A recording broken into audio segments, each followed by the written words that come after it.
All right, one of the things that you really need to do is in Canvas, there is the maintaining the RSA fuel injection system. Highly recommend you watch it. If we have time, I'll play it in here, but I don't know if we will have time because I had to take all that time and talk about pumps again. That's okay. All right, so I wrote while we were on break that newer style nozzles use a removable insert. The insert's machined to the body. Do not just replace the insert when you lose the insert. Also, when you need to take them out, you take the insert and you keep it with the body. So when you put them in the muffin tin and you put the muffin tin on the floor and you kick the muffin tin and all of them go flying all over the shop, it's okay, you just replace them all. It is okay if you have an engine that has some old nozzles and some new nozzles. That's not a big deal. Adjustments. We talked about this a little bit. The RSA system has only 2 adjustments that you will touch. Does anybody care to guess what those 2 adjustments are? You got it. Idle speed, idle mix.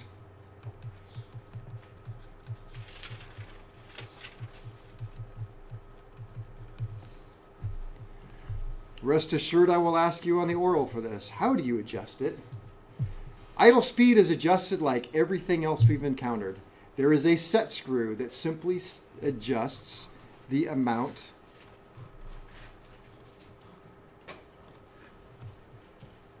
right there. Right there. There's a screw. And you adjust the screw in. And the more you adjust the screw in, the faster it's going to go. And the more you back the screw out, the slower it's going to do. Keep in mind, some people have gotten confused with this, as you adjust the mixture, if you were really, really rich and you adjusted it and got leaner and leaner and leaner, closer to best power, what's going to happen to the RPM? RPM's going to go up. So can you adjust the RPM with the idle mixture? You can, but that's not the goal there. You have to understand the correlation between the two. So this is the stop that's supposed to adjust the idle speed, assuming that you have the idle mix where it's supposed to be. If the idle mix is way off and you get the idle mix close to where it should be, you may have to readjust the idle speed. Got it? Because things change. So idle speed here, idle mix right there. You just turn the little wheel. Which direction do you go? There's a little R with an arrow. Rotate it towards the arrow to go rich, other way to go lean. And what do I want? How do I know if I have the proper idle mixture set? You pull idle cutoff. And you pull out the idle cutoff and It rises 25 to 50 RPM. My gosh, it's almost like the wrench size is not the bolt size. But it is. No. The wrench size is not the bolt size. How do you know if a carburetor, pressure injection, fuel injection system is properly adjusted? Well, with the exception of the Stromberg, pull the mixture out to idle cutoff, and you should see a 50 to 25 RPM rise, and then it dies. The same for all carburetors except the Stromberg, the little one you worked on. All pressure carburetors. Oh, it's like, all right. Everything except Yikes. And then I need to abbreviate here because I don't want to spend too much time on this. Adjustments, we have that. Idle speed, let me see. What's a proper idle speed? about 550 RPMs. Okay, about 550. It doesn't have to be. If it doesn't want to run there, then don't make it. If it wants to die and it doesn't sound happy, don't. So 500 to 7. Once you start getting, especially in carburetors, above 800 RPM, you start getting into the transition phase, and you're going to have trouble adjusting the idle mixture because the idle mixture doesn't work if it's not on the idle circuit. I know, crazy things. Idle mix, I have 25 to 50 RPM rise, then die. Starting a fuel injection. If you're at the ramp and you're watching pilots, and some pilot comes in and they have their cheeseburger and they go out to start their airplane and they're cranking and cranking and cranking and they're cussing and they're fighting. Don't laugh, don't look, and don't point fingers, because starting a fuel-injected engine is not something it's very difficult. Once you usually know how your airplane acts, you can start it like that. I bet Juan can start his airplane like that most of the time. But you probably have a very specific system. Yeah, it's a humbling experience sometimes. It's a very humbling experience. Even as a guy, built this engine and built these things, you get in and sometimes it's like, oh my gosh. R310, that's the worst thing in the world to start. I jump in the 310, I'm like, you know how many Continentals I've started in my life? And I do my little thing and hit the button and it should start right now, and it cranks and it cranks and it cranks and it won't start. And the things you have to do to get that one to start are things that I would never want to do to another engine. You bring the, all right, I'll tell you what to do. So starting a fuel-injected engine is not easy. It does not have a primer system. If it did, it would be nice, but it doesn't, because it has a built-in primer system. Boost pump. Mixture rich, boost pump on, fuel starts flowing. All right? What happens if you leave the fuel flowing? Hydraulic lock, and you buy a new engine. So what you should do is, what I do is I do that, I hit the boost pump, I wait until I see fuel flow. Once I see fuel flow on the fuel go, what am I looking at when I say fuel flow on the fuel flow gauge? I got pressure to the flow divider. As soon as I see pressure to the flow divider, I start backing off. I back off on the mixture right then and there. So I pull the idle cutoff. How much fuel's flowing now? 0. None. So I'll do that and then engage the starter. And as soon as it lights off, mixture rich. Yeah. Is there any kind of fuel injection system where if you turn the boost pump on, fuel wouldn't flow unless you push in the throttle with the idle? If you have it out of idle cutoff, it's flowing. All right, so I'm just going to say starting, and I talked about that. I don't want to write a bunch of, just remember that. And starting, I also want to talk about venting. Tanks have vents, aircraft tanks. If you don't have a tank vent, and I've talked to pilots that have actually watched this happen, especially on Bonanzas, low wings, Cherokees. If you have a fuel, so any low wing plane has fuel pumps, whether it's carbureted or not. And what happens is the fuel pump wants to pump. And if it's constant displacement, it's going to move fuel. And if the tank vents are blocked, it will suck fuel and tin, and the wing will start caving in. And I've talked to pilots who've looked up and they're like, oh, my wing is caved in. And they land, have to open it up, boom, and the thing pops out. So make sure vents are open. So. Yeah, it can get ice as well. Oh, ice, yeah. If you have ice, you have to send someone out with a little lighter. Yeah, get that other way. It's Starting. What can I say quickly? Use boost pump. Use boost pump. I say use boost pump, but boy, remember, once you have it out of idle cutoff, fuel's flowing. So. How long do you leave it on? I only left it on for 30 seconds. How long as soon as you see the fuel flow start to move, that means you've got pressure to the flow divider, which means you now have fuel flowing out to the nozzles. Shut it down. But you shut it down as in just pull the throttle back to, Not the throttle, mixture. Pull the mixture back to idle cutoff. and just leave it there with the pump on, or you shut the pump off too? You can leave the pump on, it's not going to hurt. Because it's boost pump, it's not doing anything. I usually shut the pump on.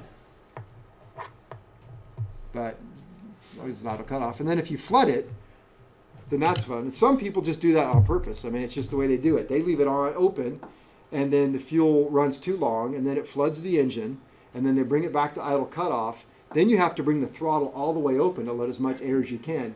Then you hit the starter. Now you're doing the starter with this hand. With your other hand, at the exact same time, you have to, when it starts, bring up the idle mixture and pull the throttle back. So I usually pull the throttle back, then idle mix. So you're busy. Yeah. So the plane I learned to fly was fuel injected, and the checklist actually said, like, you go mixture rich, Uh-huh. and then it said the boost pump was just, you had to hold it, Okay. and then it would return to off,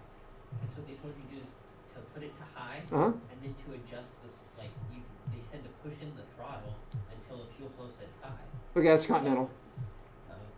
So does that sound right? Or Uh-huh. do they just not know? No, totally sounds correct.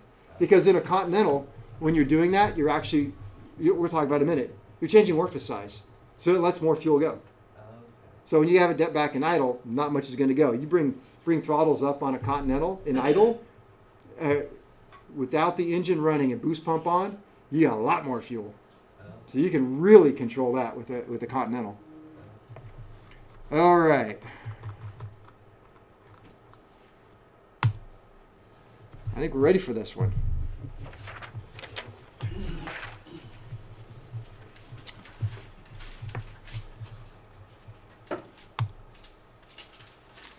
So we'll talk about the Continental, or I'll call it TCM fuel injection. What are they now? They're not. They just changed their name last week. Yeah, it's like Continental Aerospace or something. Yeah, that's it. Continental Aerospace. Still going to call it Continental TCM. Okay, so things that we already know. What are these? Okay, those are our nozzles. They're not a lot different than the RSA. They're very, very similar. In fact, they're so similar that if you dropped a handful of them in an RSA bucket, you probably wouldn't even notice, unless you really know what you're looking at. What do we have here? Flow divider has some of the same functions, although Continental kind of goes through an effort to make sure that it doesn't have restrictions. They want it all the way open or all of the way closed, no in between, no throttling, no restrictions. So it just pop, opens up. So we'll write the notes. A clean shut off and wide open, equal distribution. Very special fuel pump we're going to spend most of our time, and the throttle body. Throttle body contains absolutely no venturi, impact tubes. This system does not have any idea what's happening with airflow. Does not know, does not care. That is something completely independent of what it's doing.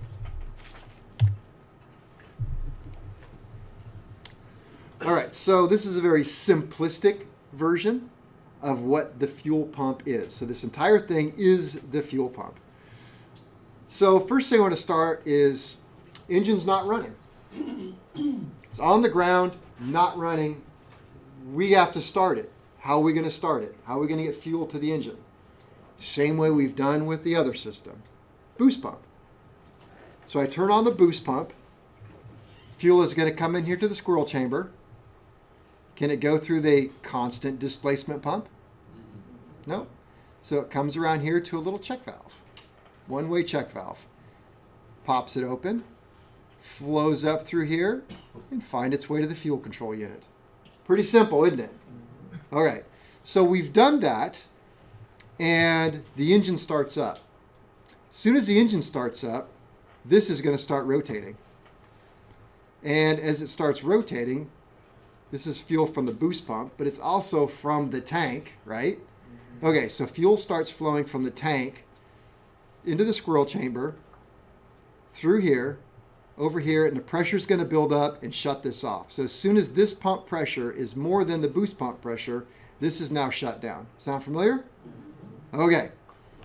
Yes. What's the purpose of the Swirl Chamber? What did you call it? Squirrel chamber. It's a swirl. Oh, I heard squirrel. I was like, I purposely said squirrel to see how long I could get away with it. Wasn't that long. Last class, I think I got an entire day before somebody raised their hand and said, "Are you saying squirrel?" Of course not. All right, swirl chamber. I'll leave it to the German guy to catch me. All right, what is the purpose of the swirl chamber? The swirl chamber is designed to literally swirl the fuel and get the air vapors out of it. So what happens to the air vapors? They just float to the top, and they're going to go back to the tank through a little venturi. So we just have a little tiny venturi here, and we're sending vapor back to the tank. So it's a lot like the PS5 that just sent it back. So I call that little ejector pump. And so it's go back to the tank. It always is. There's no float, there's no on, there's no off. It's just part of the system. You go back to the tank and take the vapors with you. All right? Let's see. So we've got that going. So the pump is working. Now, the pump has basically two ways to go, except for this. This is a very small passageway, and it's very small actually, and it's a very tiny amount of fuel going back. Although the fun part of it is, I told you guys about a year or two ago when they were running the 310 completely full of fuel, they were running it like on the left side, and so all the vapor vent going back to the right side had filled the tank up and was not being used. It was now filling up that tank and blowing out the vent holes. So, but it wasn't a lot. So anyway, so that's going to back the tank. So other than that, the pump is pumping, and it's got two ways to go: fuel control or not fuel control. Okay. So what determines how much goes to the fuel control is by how much doesn't go through this way. So maybe that was an awkward way to say it, but that's really the determination. How much fuel gets is decided by what you do right here. So the fuel wants to take the easiest path. So in idle, what happens is the fuel comes up through here, and we have what I'd call there's adjustable orifices now in the newer styles. You have the high end and the low end. All right, so this is the high end metering jet, and this is the low end relief valve. But they're doing the same job. Now, this might be a little confusing, but I hope you get it.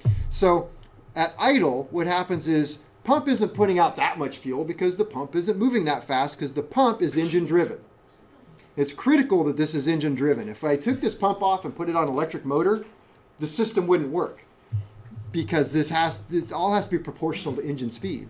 So this is turning this way, the same speed as the engine. So at idle, it's not spinning that fast. Constant displacement Vane type pump. So being constant displacement, you know how much fuel is going to be pumped for every revolution. So fuel wants to come up this way. Forget about this, it's just a little tiny line. Comes through here, but it's idle. So it comes to a main metering jet. How much good does a main metering jet do us at idle on everything we've studied so far? None. Same thing here. The space is too big. So it just doesn't really help us at all. So what are we going to do about that? Well, we're going to put a low-end pressure relief valve on here. So this pressure relief valve now acts as a pressure relief valve, and it's set at a certain PSI. I don't know that. I don't remember it's like 3. So let's say it's set around 3 PSI. So if this is set at 3 PSI, that means that anything over 3 PSI comes through here, back into the swirl chamber, and returns to the inlet side of the pump. Everybody follow? Okay. So if 3 is going through this way, because it's a constant displacement pump, and because you know exactly how many RPM it's going to turn given with the engine, you can calculate exactly if 3 PSI is going this way, how much volume is going this way. And that just goes to the engine. Kevin, why at idle it doesn't go straight as well?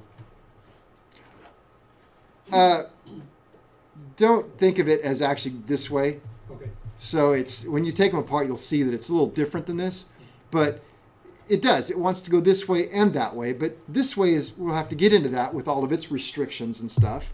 But I'm trying to explain to you, this is the design of the pump. It's very unique in that the amount of fuel that goes to the fuel control is strictly dependent upon what's left over after it goes this way.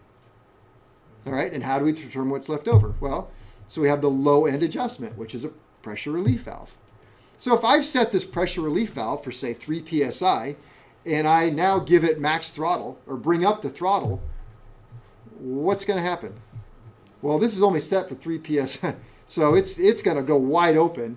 And just like we talked before, it's way out here somewhere going, I'm doing the best I can, but all this fuel is coming at me, and this hole gets huge right here, and so it doesn't work. And now the fuel will just say, well, this is much easier to go this way. Let's just do all this, right? And what's left over for the engine? Nothing. Well, that's not what I want. So put in a high-end adjustment, or in this case, it's just a fixed orifice in this drawing, but it's actually adjustable orifice. So as you increase the throttle and you go towards higher RPM, now you contend with this, and this just opened up. It just became useless because it's more than anything can handle. So now fuel goes this way, and it sees the restriction, and it's restricted here. If it's easier to go this way, it will go that way. Everybody follow? All right. So, being the super mechanics that we are, we want more power. So to get more power, I think to myself, I'm just going to bore out my main metering jet a little bit and get some more fuel going. How's that going to work out for me? Reduce the orifice. Well, isn't that how you do it on a carburetor? If I want a little more power, just open up the power jet just a little bit, get a little more fuel. That's a little bit different. Would that work on a carburetor? No. You just run really rich. So you get a little bit more air. You have taken a bigger Venturi. All right, but you could do it, right? Stick with me. Yeah. Of course you don't do that on an Yeah, airplane. you can do that. Yeah. Right. Well, I think that you guys have, some of you guys ever have motorcycles or anything and you rejet your motorcycle for a different, I did, I always rejet my motorcycle. Okay. What happens if I open up my main metering jet a little bit here to get more fuel to the engine? It would actually give you less fuel. It give me less fuel to the engine because the easier I make it to go this way, the harder I make it to go to the engine. Everybody follow? It's the inverse. Yeah, Why do you need the relief valve at all if you can actually adjust that orifice? because that's a screw. And so you really don't want to have to mess with that when you're trying to idle. And I will tell you this. This is job security. Because to set up a Continental fuel flow, you start by, okay, so what are the two adjustments in the RSA? Idle speed, idle mix. And the two are barely related, right? One is speed and one is mix. All right, in this system, you've got idle speed, idle mix, low end, and high end. And what you do to the low end affects the high end, what you do to the high end affects the low end. So, and throw that in, you also have to adjust the RPM with the governor. So you're adjusting governor, prop stops. So you can spend quite a bit of time doing this. And then if it's a twin, you have to match the levers. So, so as you adjust the low end, then you go up and adjust the high end. Then you bring it down to the low, bring it back to idle, and you're going to find out that your low end is going to be off a little bit. So you readjust your low end, take it up to high end, you're going to find out that this is a little bit because this affects this. These two affect each other, even though I'm saying it doesn't. It really does in real life. And so you constantly have to go back and forth, back and forth, back and forth till you get it just right there. Now you're done. All right. So you have to do all that. So anyway, that's really the heart of it. If you can understand that, you've pretty much understood a lot of it. What else do I have here? Well, I guess I could have started here because this is just the bypass. So when the pump's not running, it just comes back through there. So just started there. And that's what it actually looks like. All right, so we can talk about some of this stuff. Vapor return. You know what that is now, right? Okay. Fuel pump inlet. Where's that coming from? From the boost pump from the tank. You guys got that. Adjustable orifice. Which one do you think that is? There you go, because this one's the low end. This is the mixture control rod. There should be an arm. There is an arm right there. So you can adjust that. Outlet. Where's the outlet going to go? Throttle body. Fuel control unit on throttle body. Dry bay inspection drain. That should always be plugged, huh? It's called a dry bay inspection drain. We've never used that term in here. What do you think it is? In case something leaks, In case something leaks. Then what's going to happen here? it's not going to be dry anymore. It's going to drip. So if it starts dripping, we should cap it off here? No. So this drains to overboard or to a safe place. There's our throttle body. These, now, Continental made several different styles. So this one is more indicative of like the IO 360 series, where they put the little fuel control unit on this side. In the shop, you guys will maybe get this one, and you may get one off of the bigger engines. The theory is the same. It's just how the fuel flows inside of here is a little bit different, but don't let that freak you out. So this right here, what is this happening over here? Throttle plate. There you go. That's our throttle. Throttle arm with the throttle stop, and on the other side's a screw. And guess what that screw does? Idle speed. Idle speed. And there's a little cam right here, and the cam can run. It can actually be used for a turbocharger, which we'll talk about later, or a little sensor for throttle position. Okay, so once it goes from the pump, so remember now the pump is either going to go to the engine or recirculate through itself, right? So it's just a very complicated return system within the pump, but not that complicated. It's really almost, if you think about it, like the pump that you guys have already looked at that we talked about earlier today, and that pump had just a relief valve, right? Had a relief valve and a bypass. We've just added an orifice in there, did we not? Everybody's like, I don't know what the hell he's talking about. This guy's crazy. All right. So from the fuel pump, so the fuel pump has, we've set it up and we've said, okay, this is how much fuel needs to go to the engine. Well, it's not just going to go to the engine. It's going to make a stop by the fuel control assembly. And the fuel control assembly, well, that's what it looks like right here. So let's see if I can like this drawing here. So fuel inlet from the fuel pump. What's the first thing it's going to go through? Yeah, a screen, a strainer. How often do you think we should clean that? 100 hours or annual. Yeah, that's a good idea. All right. So from there, we have notice we have two levers. The right and left throttle. One of them's the throttle, one of them's the mixture. All right. So the throttle is going to be attached. The one that's the throttle shaft is going to be attached also to the butterfly valve. So you have two arms. Yeah, you're seeing one arm here, and then the other arm right here. This one's a little different because it's all built in together. Yes? Where is that inside of the other picture? Let me see if I can find a nice picture. Not that picture. Is this all part Okay. of the This is the system right here that I said, it's like the IO 360-ish. Here, this is the system that's not. So the picture we're going to go back to, the colored one, it looks like this. So this is the item that we're actually looking at right here. And there's the throttle arm attached to that little fuel control unit. Here's the throttle body, and inside here is the actual throttle plate. So you see this arm is here. And so you have an arm that connect the two. Now, notice what's right here. Adjustment screw. Idle mixture adjustment screw. So how do you adjust idle mixture?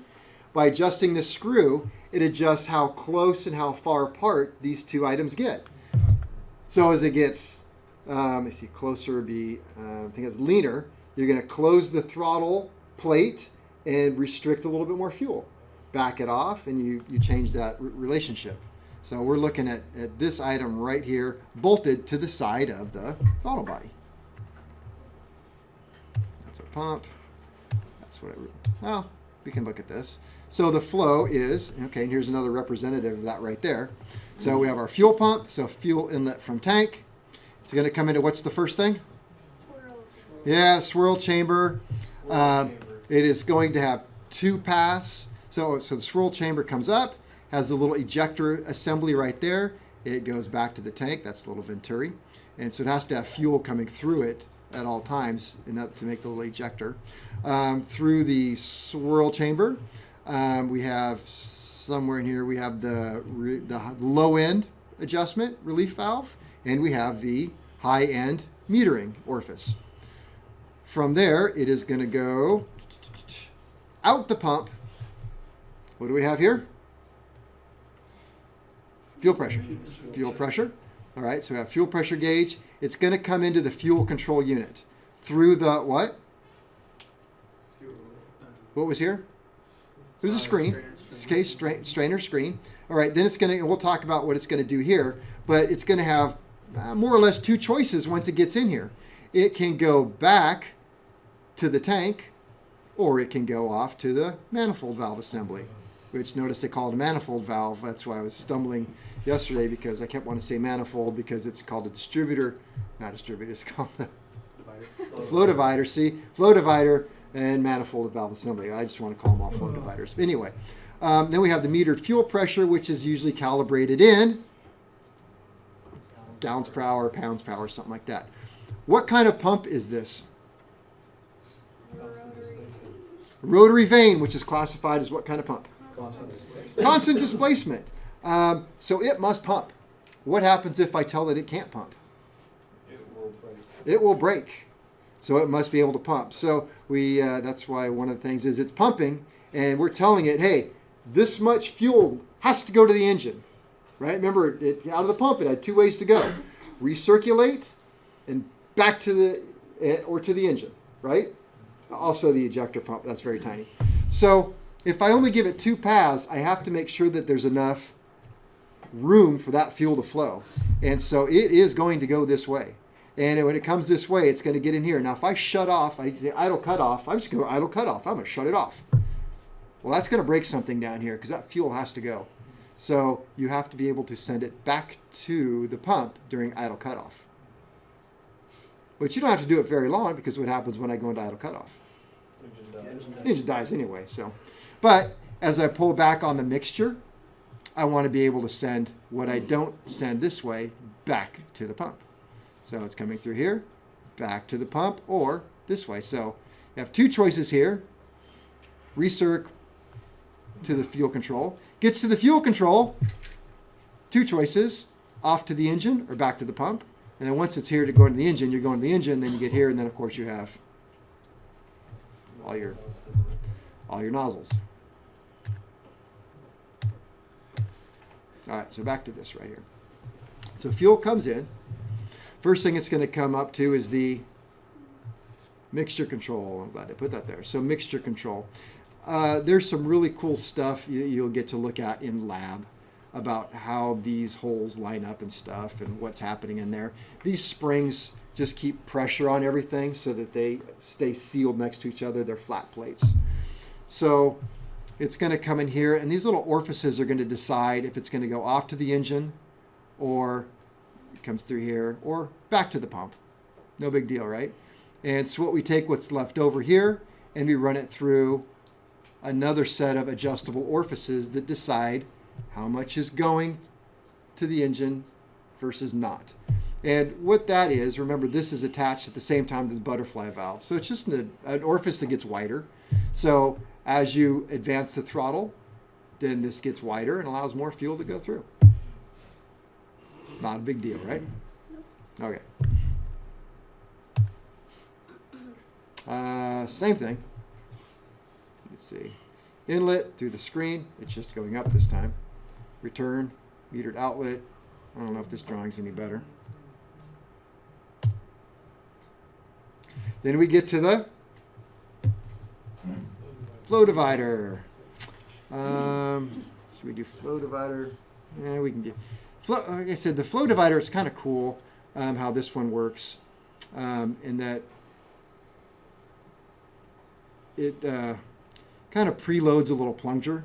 It preloads it, and then it gets to a certain point, and it pops it open instantly, and then that just allows everything to flow. We'll talk a little bit more about that. Does it work almost like a snap ring?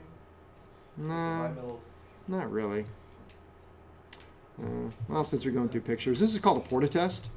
They're very expensive and very rare, and you don't have to use one of these. You can set up fuel flows on a Continental just using 2 gauges, but the really good shops also check flow. And that just makes the job that much harder, because it's not that difficult to set up pressures, high end, low end.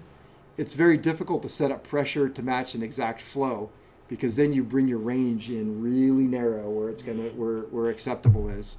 And anyway, so these are kind of cool in a way. They're also very difficult. Okay, we talked about all that. And we talked about what happens if you do that. I think I'm losing Prince.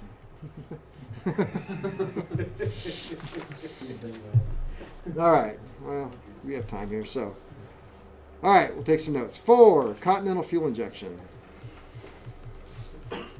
Why is it 4? I don't know. Continental fuel injection system.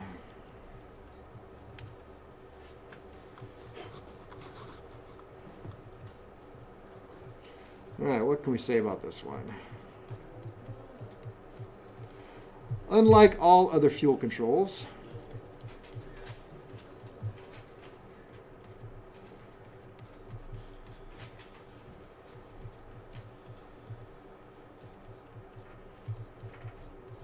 you'll forgive me if I still use TCM. TCM system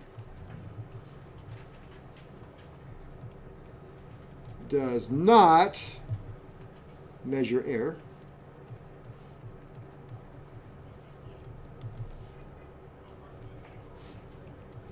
But uses a unique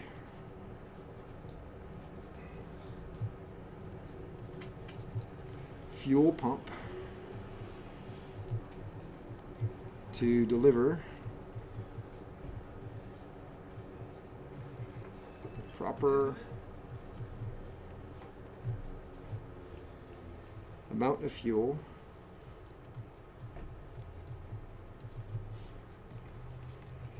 based on engine RPM. So it's all RPM based.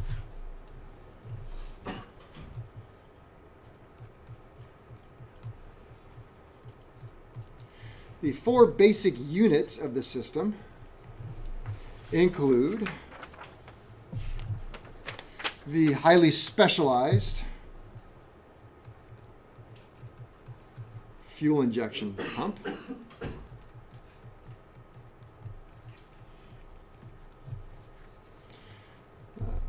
me ask you this. So I've alluded to this fact, but now's a good time to bring it up. How well does this system work if the main pump shaft broke? And so now that constant displacement section inside of that pump no longer works, and you must rely on a boost pump to get you somewhere.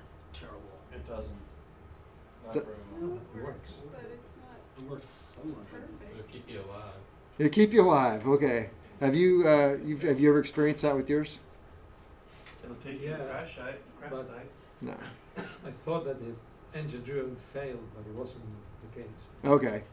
So I don't know this because thankfully I've never had to experience it, but I am told that you will have about 75% power. So you definitely aren't going to have 100% power. And why? Because think about it. It's just fuel's going to go through the bypass and off to the, well, it still has the 2 paths to go, but it's not calibrated to any engine speed. And I can tell you that when I set up fuel flows on Continental, I don't disconnect the fuel pump and main fuel pump and try and figure out and adjust the boost pump. Boost pump's just bolted in somewhere. It is what it is. So you get what you get. Kevin, what I heard, I don't know if it's true, but since 1947, there were only 2 failures of engine driven pumps. I would believe it. They're very robust. I've never heard of one failing. So, hey, that's good to know. Okay, so the parts. Fuel injection pump. What else do we have? Fuel air control unit.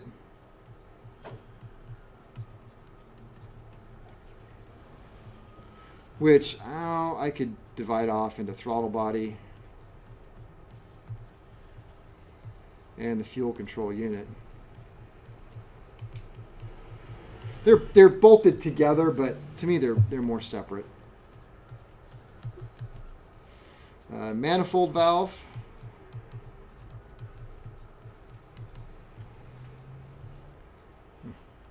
Just for me, aka flow divider. It's not called that in this system, but if you call it the flow divider, I will excuse you. If you excuse me. Is that what they refer to as a spider? Yes, the spider also.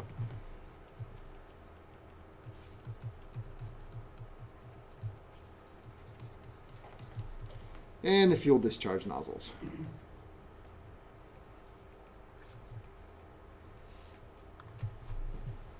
So let's talk about that fuel injection pump.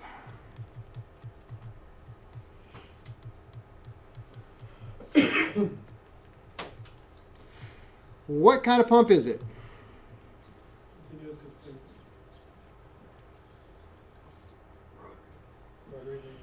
Okay, rotary vane. What kind of rotary? What classification is that? Okay, so positive or constant. That's a better word. Displacement. Rotary vane pump. What makes it go? Okay. Engine driven. And it has to be because it's sensing speed. We're not going to talk about it ever, except for, now we'll say, hey, don't forget, this pump senses engine speed. The faster the engine goes, the more it's going to pump. What made it go faster? You opened the air valve. The air valve made the engine more air, which made the engine increase in speed, which fuel followed right along. Is there any kind of like gearing down to the Oh, engine-driven pump? Is it? Yeah. It's not going It's not. the same speed. I as don't actually know. I have to think about it because it's not. Where is it driven off of? You have the crankshaft gear's got a different size gear that goes to an idler gear. The idler gear goes to one other gear, and that gear's a different size, and it's pinned into that gear. So I don't know what the correlation through it all is, to be honest with you. Engine driven. Okay, operation.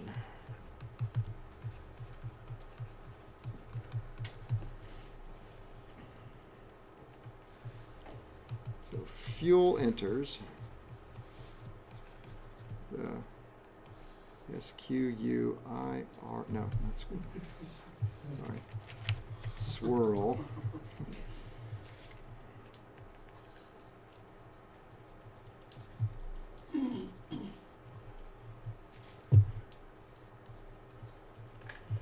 Swirl chamber or swirl well. I've heard it both ways. Who's a fan of Psych? Oh, come on. You guys never watched Psych? I've heard it both ways. Enters the swirl well of the vapor separator.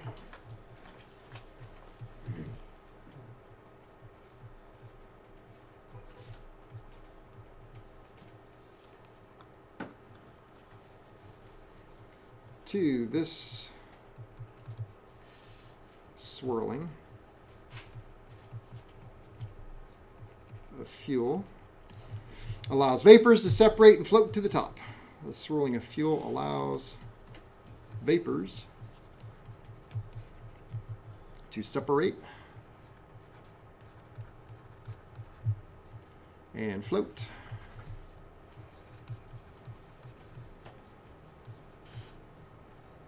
to the top of the chamber. And where's it go from there? Then back to the tank.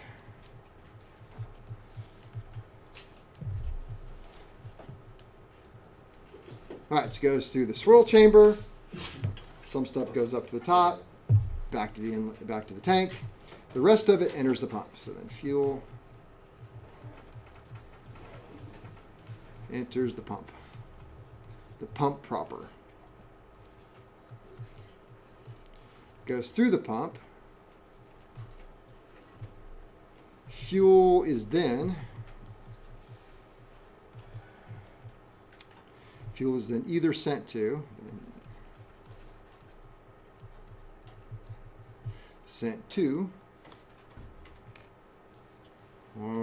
let's give it 3 choices. What are my 3 choices? Metering jet. Metering, okay. So what do we call that way? What do we call that? Lighting, Through relief valve yeah. / metering jet. Okay, what's another way it can go?